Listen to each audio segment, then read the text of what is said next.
Show us again there, Andre. I'll play it again. Show us. Exactly. This bad boy. Be Thou My Vision. Yeah, I love it. You know what? I got so excited. I thought that was the bookcase, the actual book cover. And then turns out you have to take the book out of that thing. So just be not fooled. It's like a normal cloth bound book, but still pretty cool. I like the cloth bound books. I think it was a good. But I just like that green thing. I just want that green everywhere.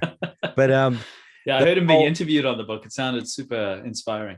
It's just great. It's like a meaningful. I mean, it's probably a little too hardcore for like average family devotions, but you know, for personal, just rolling through. Like I was saying, Andre, the only thing is like they need to do like a Latin version or like, you know, incorporate the original languages, because I've got something very similar. This thing. I don't know if you've seen that one. Daily scriptures in 365 readings in Hebrew, Greek, and Latin, and it's just really nicely laid out.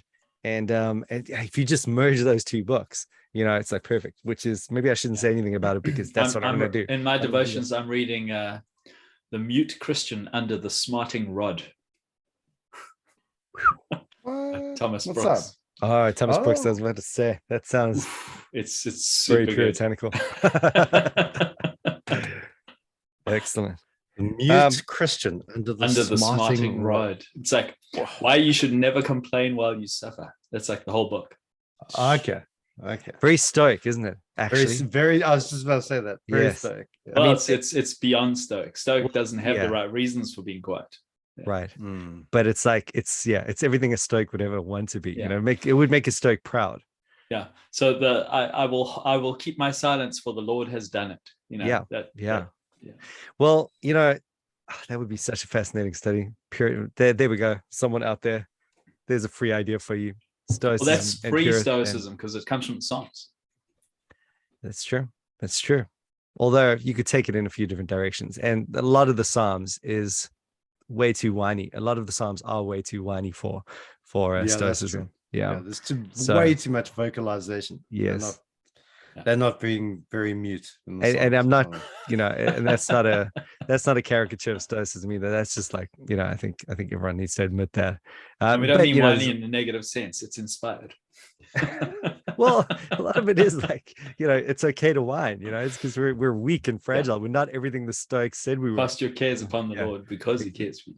We're like little children, you know, and that's okay. All right. So now, you know, just here we go. All right, this is what we're doing tonight. Socrates. And what was said about another matter? Is the pupil who devotes himself to the practice of gymnastics supposed to attend to the praise and blame and opinion of every man, or of one man only? His physician or trainer, whoever he may be. Crito. Of one man only. Socrates. And he ought to fear the censure and welcome the praise of that one only, and not of the many? Crito. Clearly so. Socrates. And he ought to act and train and eat and drink in the way that seems good to his single master, who has an understanding, rather than according to the opinion of all other men put together. Kind of see where this is going. Crito is getting slammed, right? But that's what we're talking about tonight. Plato's Crito and Socrates talking with this guy before he gets put to death, literally. And in that little reading right there, you already start seeing the riches of the kind of thing that applies to Christianity. That's advice for preachers right there. You know, just basically, totally. You know, go about your task. People pleasing or God pleasing. Right. Yeah. I mean, we mentioned this last time when we were talking about what were we talking about? Plato's Apology.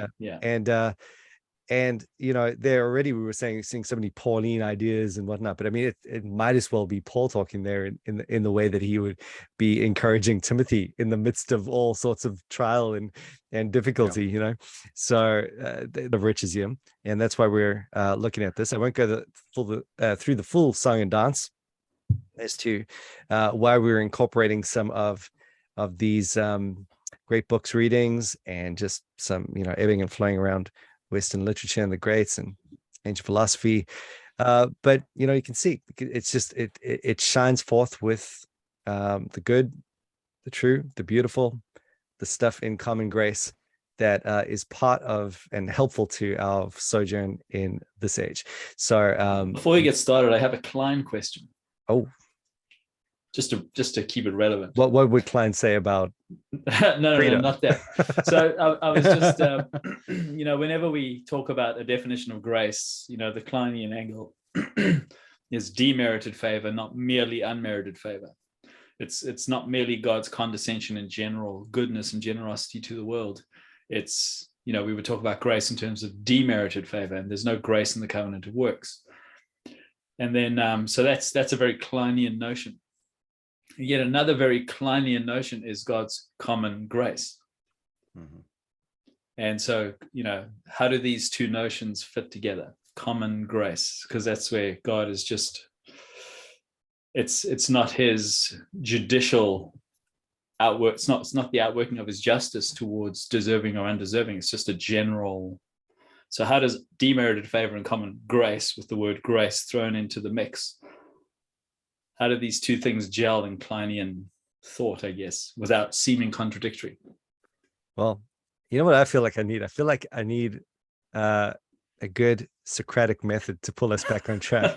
I feel like I need to keep asking you questions until we all admit that we know nothing, so that we can admit that we know something, and we can.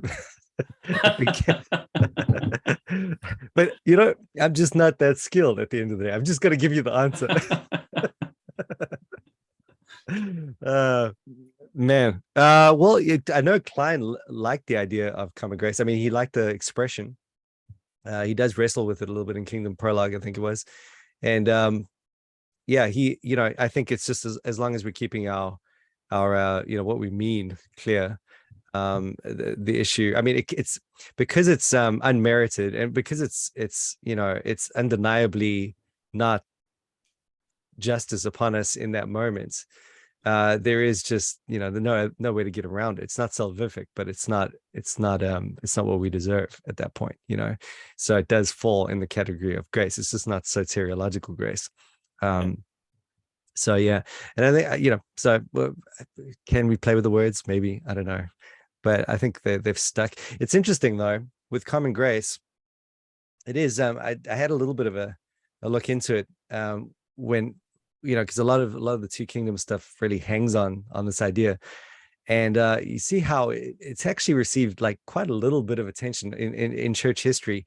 There was a little bit of movement there with the Remonstrance and perhaps the Reformation as they try to take on the Arminian thing. But then really nothing until Charles Hodge deals with it a little bit later. And then it really, Kuyper's the only one that, he's the big guy that starts putting it on the map. Herman Hoeksema rejects it. And then immediately you have like the split that happens as a result because of, that's creating a dualism and whatnot. But I mean, it's kind of like you would have thought it had the deep roots of the idea. That if anyone does struggle with the word grace, I mean, they could just sort of fall back on this because everyone agreed in God's providence, his beneficence, his providential control over all things, and that was good. And in the process of not being judged, ultimately we're receiving something there. And, so, I mean, you just got to find an expression for it, I think. Yeah. I guess all post-fall goodness is by one definition, grace. Exactly. Yeah. I mean, it definitely, it seems to, I don't know. I like the idea because people are so quick to put it down and scoff it and scoff at it and not appreciate it. And, and I think we often go through little seasons where, we're just oblivious to the reality of the framework of graciousness that we're sort of living in. And I think that I like the idea of calling that grace because it just challenges that notion. It does get us thinking about that exact question, even if we have to wrestle to the point of going, okay, well, it's not salvific and blah blah blah.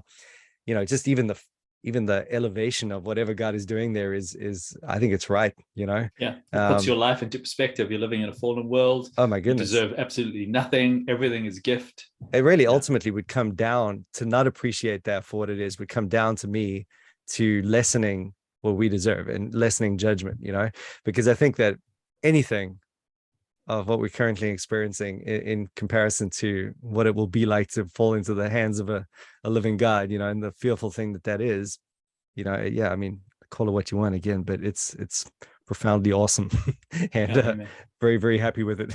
Very thankful. So I guess, I mean, just falling back on your answer there, that there is we would want to make a distinction, recognizing that Klein's definition of demerited favor is specifically soteriological grace. Yes, absolutely. And common grace, we have more to do with God's providence in a fallen world. Yeah, exactly. And I mean, I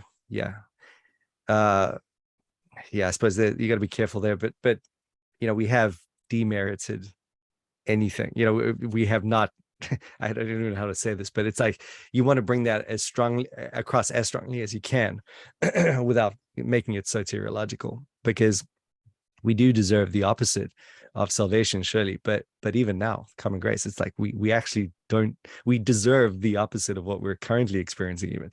So yeah, I don't know. I think we applies have to providence too. Yeah. Applies to providence, absolutely. Yeah. Well, yeah.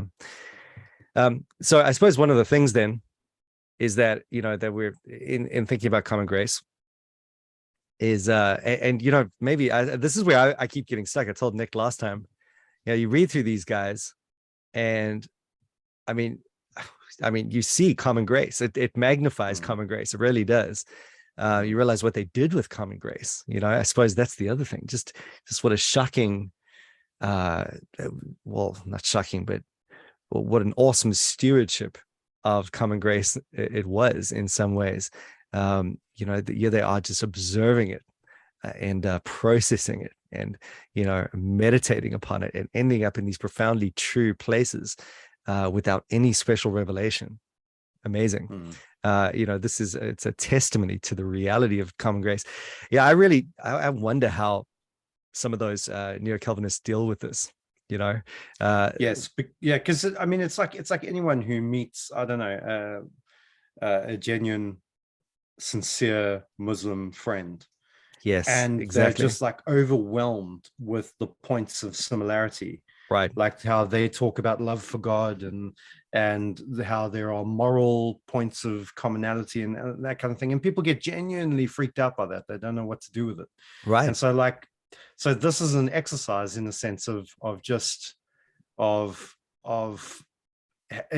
to handle those sorts of areas of agreement well. And you can practice on the philosophers, but you're going to meet it in real life. You're going to meet it with your atheist friend, with your Muslim friend, your Buddhist friend, your Hindu friend. So yeah, man, sure. It is just so important. I mean, I think you told me this, Andrew. At some point, I think Marilyn Manson was getting some sort of award, the Grammys or whatever. Is it the Grammys? That's not the music one, is it? Yeah, that's definitely a thing. Grammys are a thing. Yeah. And I'm just not sure if it was the Grammys of it. Anyway, some artist, because he was going through his like anti-Christian rant at that point, and some Christian was involved in presenting the award, and they asked him what they felt about Marilyn Manson, and in light of what he stood for, and they said, we think he's amazingly gifted, incredible musician, and all glory to God for giving him what he has, and just an absolutely epic answer, because that's exactly right. You cannot, no one else can claim the glory for that. It's just impossible.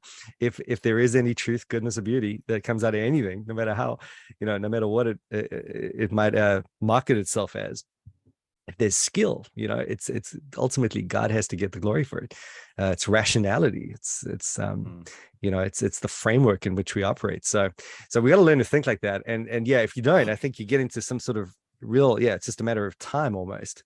A bit of until you meet that Gandhi-like figure, and you're all confused by how it is that this guy is better than any Christian you've ever met, and how that works, Yeah. And it's not only our doctrine of common grace, it would be our doctrine of total depravity as opposed to utter depravity. There we go. The fact that man is still made in the image of God, that it's not completely erased, like some Lutheran theology has. Mm-hmm.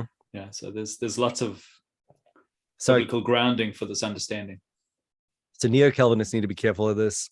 Calvinists need to be careful of this, because we can't overstate things with the total depravity.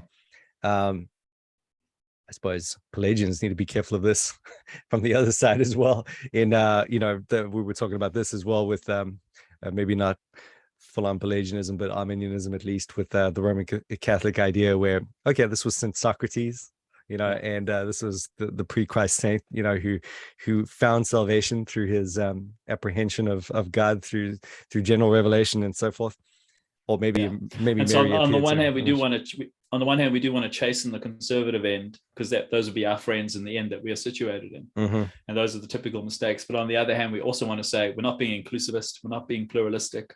We're not saying that these people are actually saved in any way. We're not committing the fallacy of Roman Catholicism that's saying they are in fact Christians. Right. Yeah, which I think I maybe this is just my very loose perception of the way things are at the moment. Just a very subjective thing, but it feels like that idea is taking some ground, and within conservative circles, and maybe it's just the podcast. Maybe it's the renaissance of sort of. You mean Calvinistic universalism?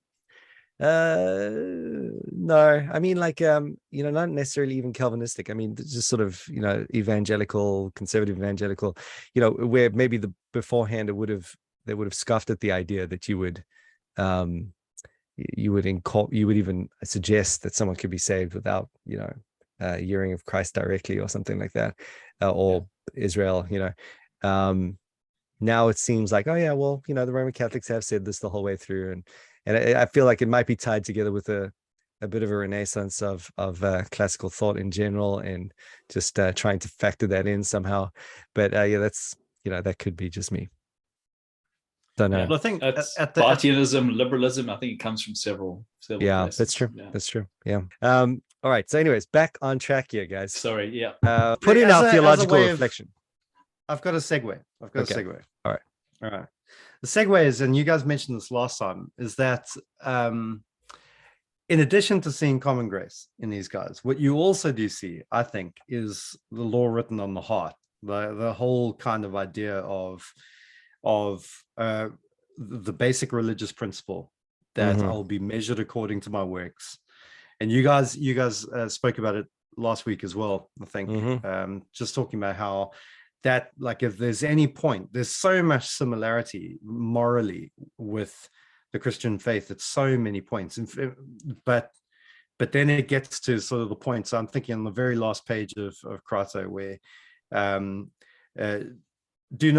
be convinced by we who brought you up, Socrates, and do not put children or life or anything else ahead of justice, so that when you go to Hades, you will be able to provide all this as your defense to those who rule there. And so this kind of sense of you must do the right thing because you're going to face judgment.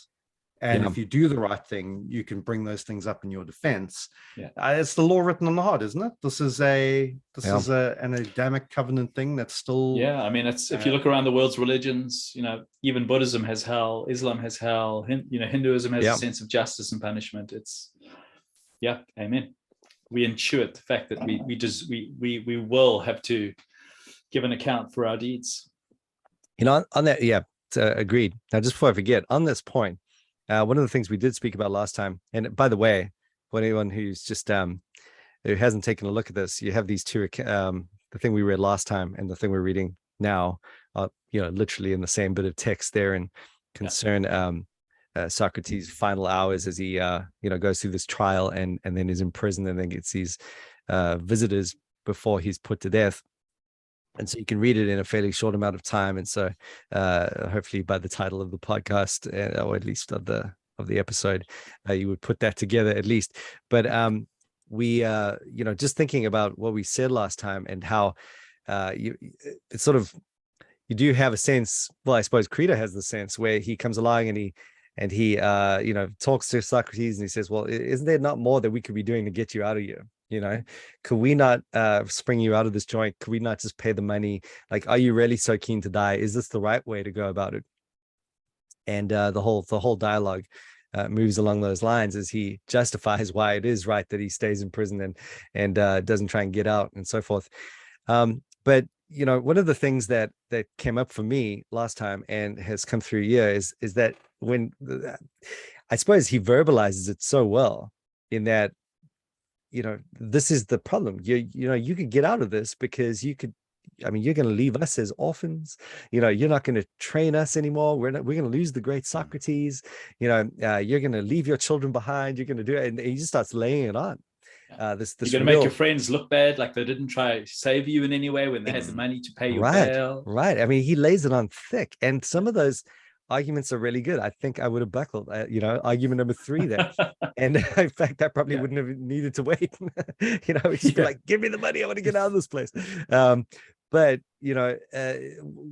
it's funny, like it took me on a journey, and then of course Socrates ends up just demolishing his arguments and going, well, no, this is why we have to go through with this. But in the process, all these amazing comparisons with Paul and with Christ. Even I go to prepare a place for you is kind of the idea that was coming through there, and the idea of kind of let the dead bury their own dead. There's a mission that we have to be involved in here. It was just quite amazing. Maybe it was just because we started speaking about it last week, but it just kept on. I kept on noticing all of these little moments where the mission was way higher than anything else, and the principle of justice. You could almost understand how he would feel quite confident if he did go to Hades at that point to be able to give an account. Having stood his trial in such a strong way and shown so much fortitude in the process. So you see not only the sense of justice, in the end, or at least the account, the idea that one must give an account in light of justice, but even just a seeking after that justice, which is was quite amazing. You've got to be able to incorporate even that into your doctrine of total depravity. Because here's a guy who is willing to give his life for what was ultimately a principle that I don't think I could disagree with him on, which was another thing, which is perhaps a more important thing to talk about. This is probably the big discussion of the epistle, not the epistle. I'm doing it. See, I'm going Roman Catholic. Of the dialogue. Of the dialogue. Oh my goodness. See all my religiosity coming through there. Yeah, go for it. But it was interesting because like from the beginning, I'm like, okay, Crito's there, he's trying to get Plato, Socrates out of prison, and Socrates doesn't want to go, and Crito's like, but, and I'm like, I have no idea how Socrates is going to get out of this one. From the beginning of the thing, I'm thinking like Crito's got him, and I know I was guessing that isn't where the thing was going to go, but where the whole script was going to go, but like I was genuinely intrigued as to how's he gonna argue this one. I had no idea. But as you follow through, it's just remarkable, how sound the logic was. The only point at which I thought the logic got a little fuzzy was the point where he's talking about kind of like the responsibility to pay homage to the city kind of thing. Well, I mean, I felt like that was the big crunch here. I mean, because basically you got this definition of freedom in the background, like what does it mean to be a citizen and free, and what is true freedom, and you've got this Athenian sort of covenant that they've implicitly made as citizens. There's just so much to think about there in terms of what it does actually mean, whether they will answer something, or whether there is the kind of social contract that we all do have to subscribe to. I mean, I didn't enjoy this one as much as the last one. But what I was experiencing as I was going through it, it was academically very stimulating. Yeah. Although not as inspirational as the last one. Right, exactly. And what I got, because apparently this is the first mention of the concept of a social contract. Wow, interesting. So this would have been the sort of seed that would have gone through Greek philosophy, Roman law, developed through the medieval era, John Stuart Mill, democracy, civil rights, and all of that stuff. This is where it's at. Yeah. So from the academic point of view, this is a very interesting concept. He begins with the social contract. And so as he sets up the basic question of why must a citizen submit to its government?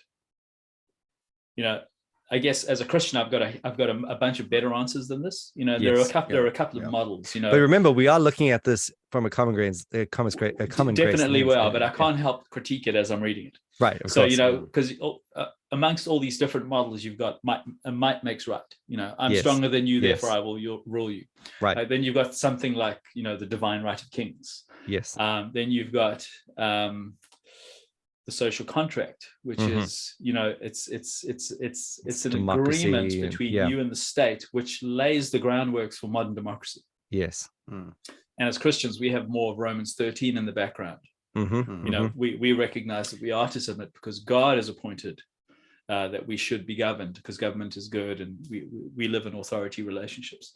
So from that point of view, I was reading it. And then also what I was thinking, as he was describing his relationship to Athens and his sense of obligation, I couldn't help but think that this feeds into the leftist communist idea. I think any communist could read this and really love it. And really love it, because it hasn't yet been developed with all the nuance and all the checks and balances and all the benefit of Western Christianity and all the things that it brings to it. And so basically you've got this you've got a man who says, I must allow the state to kill me even when it's wrong. Because we've entered into a contract. I've benefited from this contract for 70 years. At any time I could have left, but I basically said, we're married. And so for better or for worse, we're in this marriage. And so I'm going to take the bad with the good, and I'm going to allow you to kill me on principle because of my basic concept of the social contract as the reason for why I should be willing to submit as a citizen. And I did feel that there was a false dilemma in you have to take it all or leave. And I think that, you know, the history of philosophy and politics has nuanced the problem. You know, they've listened to this conversation and they've reacted to the problem and they've tried to bring better solutions. So from that point of view, I found it very stimulating, though I find I couldn't agree with him.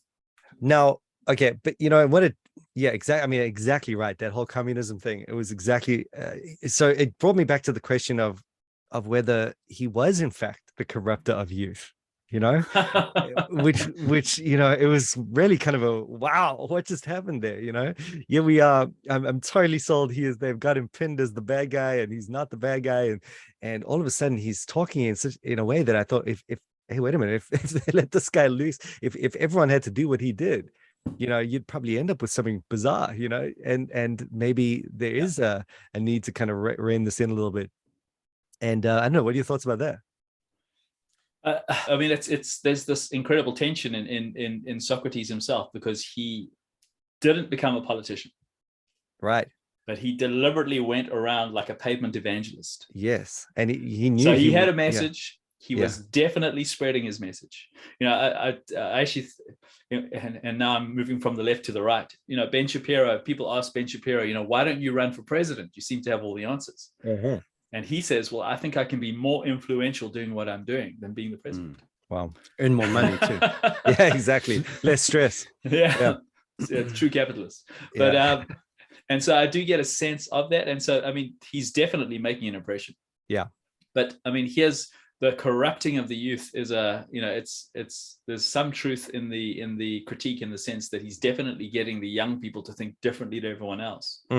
But the way in which he's getting them to think differently is to stand for virtue and not to chase riches, right? To choose self-discipline and not just to be indulgent. Yes. So is that corrupting the youth? No, and that's again, that's, you know, you mentioned earlier that he was sort of bound by this, you know, social contract for better or for worse, and that sort of thing, and definitely that comes through. But the other side of that was that, you know, it was just a necessary example that needed to be held out against the corruption of that Athenian ideal, you know. So you have their abuse of that contract, so to speak, you know, and he had to. So in some sense, you might even see that as the opposite of a martyr for the cause, right? But not for the cause of communism per se, more for the cause of democracy at that level. I heard an interesting comment that said, you know, because if you think back to, you know, Socrates' apology.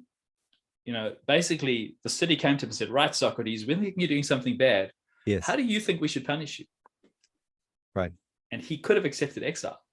He could have accepted a financial penalty. Yeah. But instead, he dug in his heels Mhm. and he got them to pronounce the death sentence. They probably hoped he would run away. Right.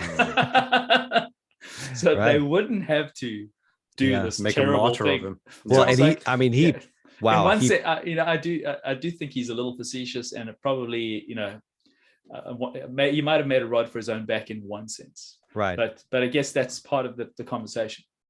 It's through his suffering that he's able to raise the issues and the concerns and the tension of the problems that we do face in public life. So yeah, Totally. But I mean, if you think about even so, just going back to the communist thing, I didn't see it necessarily going that way, because even if you think about democracy, just think about recently. Think about how the US reacted to Donald Trump becoming president, and you had literally half the country refusing to accept the democratic outcome and say, he's not my president. I refuse to acknowledge him as president. In the UK, we had the same thing with the referendum, which meant that we left the EU. And so, you had literally half the country saying, didn't you just fire your prime minister? Yeah, we just sacked the prime minister. So I think what the way I read it was, he's basically saying, listen, you can't be part of a society on your own terms. Yes. You have to. So the good part of what he was saying is, there are laws for a reason, and laws are good. Yeah. You can't just decide that you're not going to keep law in general. Even if, and this is, I think, another a point of interest for us biblically, even if that judgment you deem to be unjust. So the whole thing, and he raises this point with Crito, is to say, or surely we would say that this is an unjust judgment. But the point is that when you're part of a group, you're accepting the judgment of the group over your own private judgment. And I think that's the really interesting thing. So there is a kind of parallel there where where Paul will later talk about, and even Peter in 1 Peter talk about, accepting unjust suffering. And even, it's interesting because you mentioned how, as a Christian, we'd read this and we'd say, like, okay, when we talk about governments, we're recognizing that there is a higher authority over human authorities at work in and through human authorities. And that's the kind of basis for our submission to those authorities.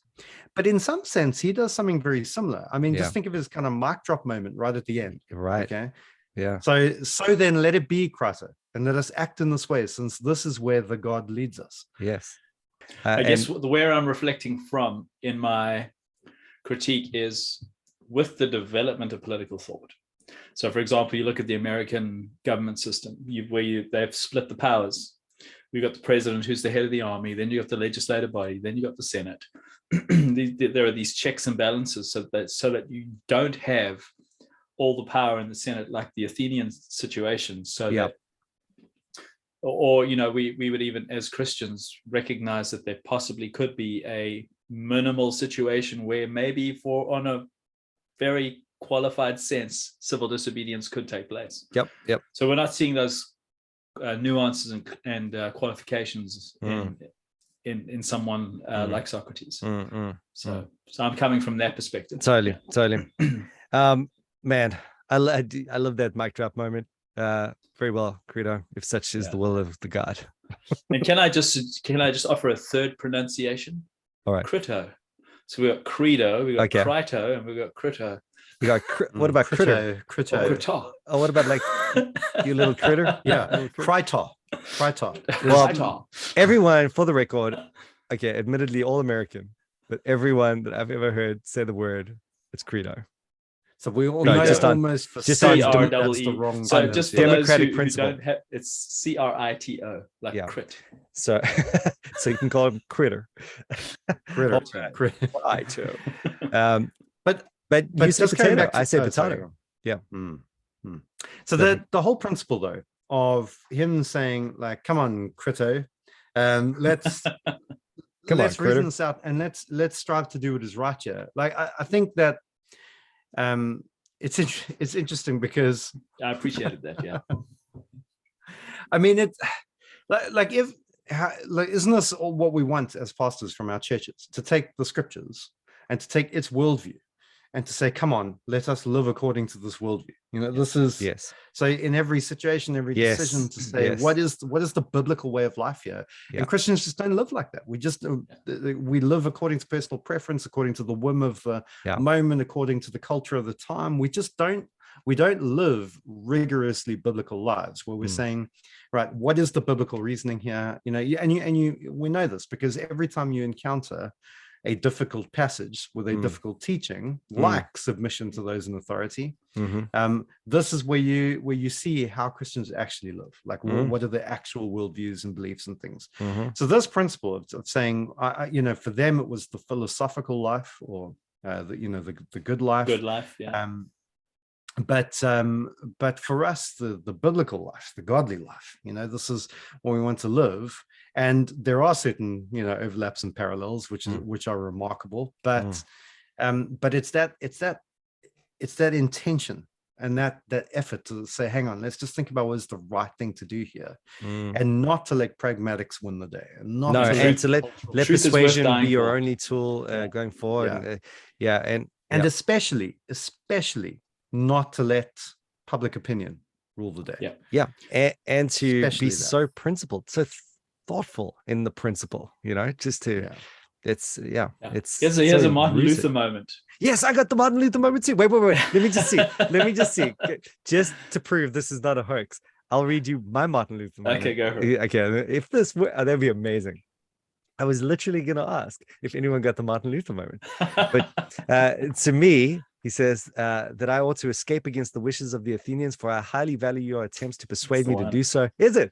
But I may not be persuaded against my own better judgment. And now please to consider my first position and try how you can best answer me. So basically saying, here I stand, I can do no other. Yeah. Exactly. Live. You have to have a clean conscience. Now we would recognize the Lord is the Lord of the conscience, and there's a way to, make sure your conscience is clean and not misinformed. But it's that principle of, do I know I'm lying to myself? Live not by lies. Yeah. Exactly. So good. Stuff like that is just cool to see. Also, how much that principle depended upon. Because he gives the example of the gymnastics instructor. Yes. Right? So are you going to listen to your instructor? Or are you going to listen to the people? And he's saying, obviously, you listen to the instructor, you listen to the master. But it begs the question, doesn't it, about, well, who is the one then that you listen to? And that's, I think, where philosophy and really shows the shortfall, because our one is the Lord Jesus Christ, and we go to him, we go to his word. But where do they go? Well, they go to the different philosophical schools and their instructors. And so, it just cannot achieve. So his argument is a good one, but it also exposes, I think, the weakness in his own belief system.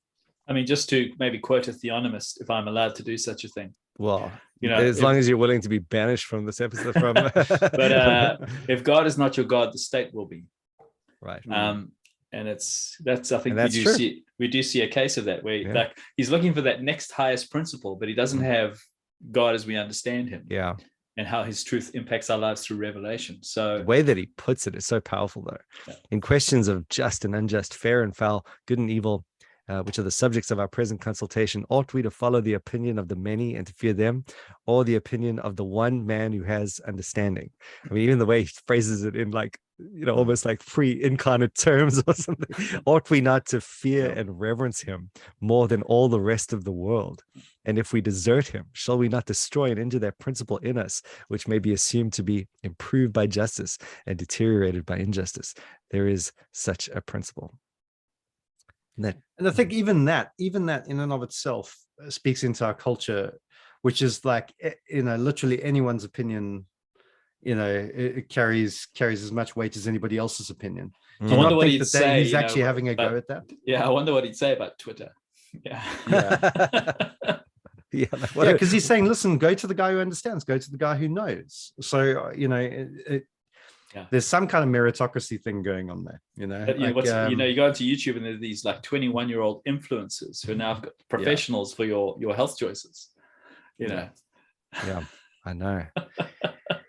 Yeah, but I mean, man, it is it's almost like you could. Well, there was two little self-help books that I could see being written from this exchange. The first was like how to get beaten up as a graceful sparring partner with they should write about Crito as well. I mean, he's just taking the blows. He's just like, yeah, okay. Yes, teacher. Yes, sensei.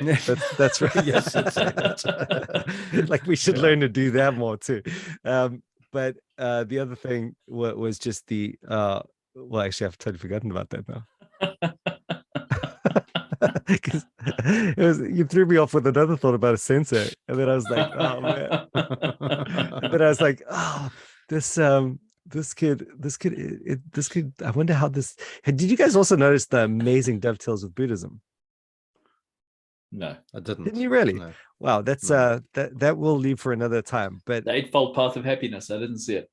Confucius and the whole thing. I mean, there is another. Wow, it's too. I must admit, I will never even try and tackle that in my lifetime because it's just way too crazy. But it is like, I mean, everything we're saying about Western thought and common grace should apply to Eastern thought. And well, we shouldn't be surprised when people think good thoughts.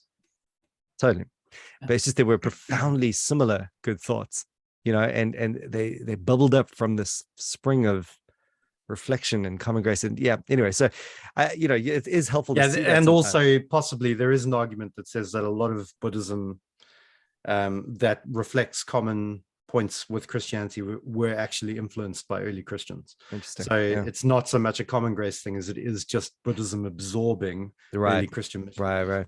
Yeah, I like what Michael Horton says. Basically he says that when you have people communicating the law, love your neighbor as you love yourself, the golden rule, do unto others, you just have them do unto you. What they're communicating is the covenant of works written on their heart. We're all born in Adam. We all have the covenant of works. We all have an instinct to do in order to live. We all have that understanding that there's a reckoning, and we're just giving expression to it constantly, but not in the right way. Yeah, totally. Like when people get "only God can judge me" tattooed on their neck or something, and you're like, well, that still means he is going to judge you.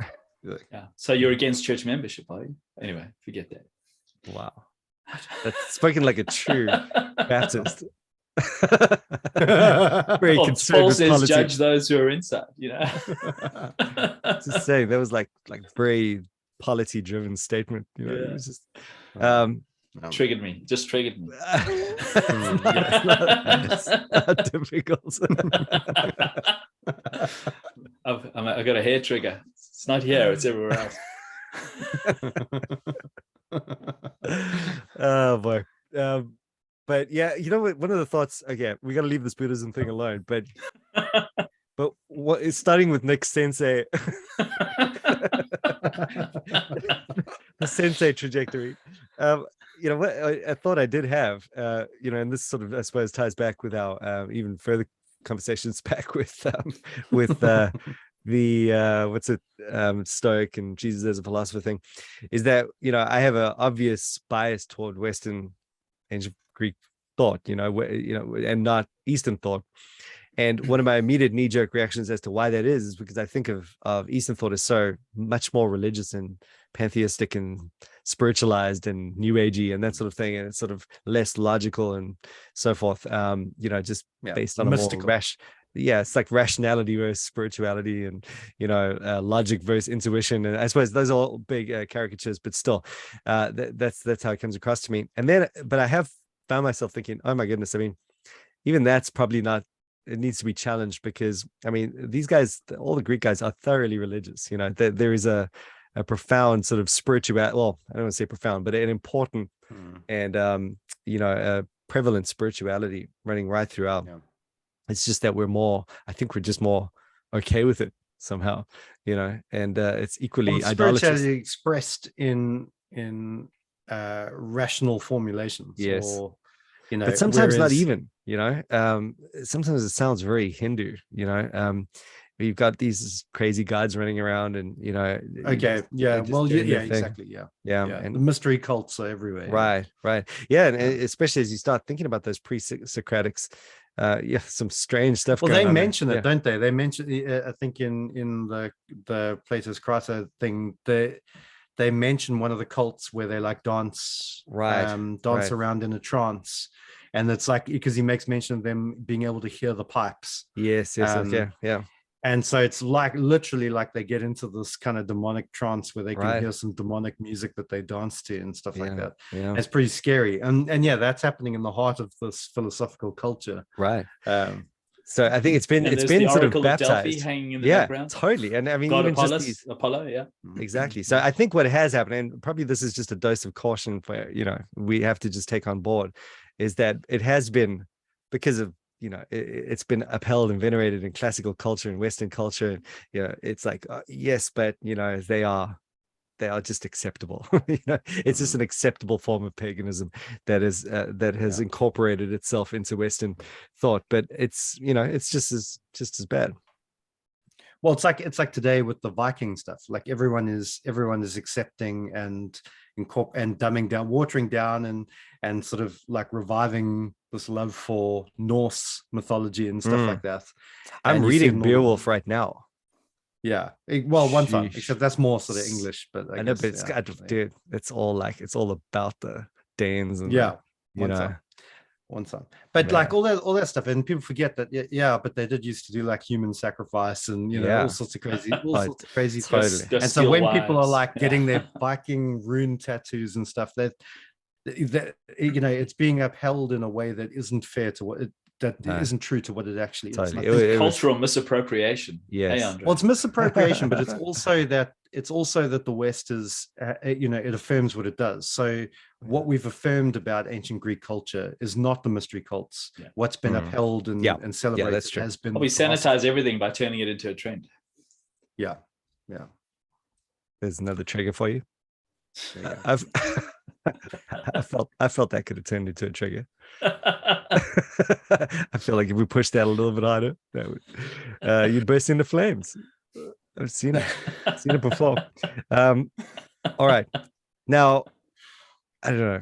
What was the quote of the reading for you? What was the best one? What was the moment? What was the takeaway? Why would you suggest someone else read this? I think you've probably read most of them, but I did enjoy. There's a short one where he's just making a distinction, which I thought was quite helpful given his emphasis. And he says, and I should like to know whether I may say the same of another proposition, that not life, but a good life is to be chiefly valued. Yes. Oh, beautiful. And so basically, the good life in terms of living for virtue, even if you have to suffer for it, that's the good life. As opposed to, keep yourself alive, even if you have to lie or cheat or give someone a bribe in order to live. Yeah. Living a good life is better than just living. Again, dovetailing well with what we were saying last week with there are many ways that a soldier can bail out. And, is that the goal? Is that the goal, to shamefully bail out? No, there's got to be something higher that we're looking for. So just, wow. I mean, you don't want to Christianize everything you read, but I mean, those things are just weapons in the arsenal, just to have those thoughts on hand. They are what we have to be thinking as we go about the Christian life, for sure. I don't know if your experience is this, but we live in a decadent culture. And so to see courage, to see the willingness to suffer. Yes. This is it's alien to our individualistic, comfort, consumer-driven culture. Totally. Also the fact that he knows that death is not the end, and so that's also alien to our secular materialist culture. So the fact that he's willing to embrace death because he knows that something else is there, and if he lives a true life, then that will be better in the long run. And so that kind of mentality. I'm not saying he had a full blown, hope of heaven kind of thing, but but even that idea that I would rather be in that position at death than live longer. I think is extremely important. Well, you could preach the law and the gospel to that, can't you? Yes. Yeah. Absolutely. Well, and gain what does it profit a man to gain the whole world? All of that. I mean, of course, he's not thinking about it in those terms, but the dynamic is just clearly represented. There is something. Who cares if you gain the whole world and save your life in doing so and live for an extra few minutes? And there's something bigger. So even if his word to a pre-Christ world is start looking for that something bigger, just you haven't found it, so start looking for it, because clearly we know nothing, or we are in need of this knowledge, basically. And I could see how that would be very important. And I suppose that's what Paul does appeal to with the unknown God idea. You know, this is the one. This is what we got. We found the big thing. You know, we've got the thing we've got to live for now. And so come and examine it and see if you can tear my witness of Christ apart. You know. Yeah. All right. Well, good. I think we did good work here, guys. I think world's We better nailed off. it, bro. Absolutely nailed it. Totally. Not bad for amateurs. I think we actually might have just crossed the line. I do think that we need to come back and have a longer conversation, maybe a whole podcast episode dedicated. It's because we touched on it last week, you guys, and then again this week on the whole business of this Roman Catholic view of the philosophers as pre-Christian, and to talk that through and to talk about why they think that and where the problems. If we talk it through, I'm gonna yield. I'm gonna buckle. I haven't got any defense. My Calvinism is weak. Talking about. Yeah, I think whatever. I promise you. I'm like, I read these guys. I'm like, that makes sense. I was just like, oh yes, of course, Saint Plato. Okay. I think it all depends what hat you're wearing. If you're putting on the common grace hat, you're looking for similarities. But if you're putting on the evangelist's hat, you're looking for dissimilarities. You want to critique the false worldview. You want to show where the idolatry is. You want to show where the wrong definition of sin is. You want to show where the self-exaltation, self-deifying, self-deluding realities coming into it. So which hat? So I'm constantly swapping between common grace hat, appreciating what God is doing, but then I've got to put on the evangelist hat and say you're as far away from heaven as everyone else. Because despite the truth that God has given to you, you're not even holding it truly in the right way. So Andre's always swapping his Protestant and Roman Catholic hat. So is that, And I'm just like, I'm going because for me Catholic, that's attention. For me that's Roman balance. Catholic. And as I'm listening to guys engage with culture or engage with philosophy or engage with history, I'm finding some people are so evangelistically focused they can't see the good in these guys, or some people are so common grace or so philosophically appreciative that they forget to be evangelistic. They forget to bring the gospel. All of this is saying we do need to come back and talk about that. So be gentle with me, because whatever you say will win. This could be bad. All right. I think it's an important discussion, because I do think that while we're gonna obviously have some things to say by way of critique, I think it is also one of those kinds of discussions that does help expose some of the ultra conservatisms that perhaps have also not been thought through quite so carefully. And so I think we want to see the error on both ends. And you're thinking also, like, in terms of salvation and I want that whole shebang. So like, how did salvation work in the Old Covenant and in the Old Testament? So was salvation only at work in Israel, and through those who came into contact with Israel? Was God doing other works of salvation? Perhaps is there a distinction between the ordinary means of salvation and extraordinary things that God was doing, perhaps through Greek philosophers? And could it be that and Socrates is asking questions right now in heaven? Could it be? Yeah, well, could it be? Could it be? Yeah, I think those are the questions we have to. He was not elect. Okay, well, we got Nick coming in strong from that side. I think we just experienced another trigger right there. He was. How can they believe unless they hear? He had not heard. There we go. All right, now we're moving into the next week. What I will do is chop this and put it as a promo and clip for the next week. Postscript. Postscript. Right. Yeah. Cool. All righty, let me end it there, because otherwise this thing's going to be too big to upload. Thanks, guys. Appreciate it. Cool. Take it easy. Cheers.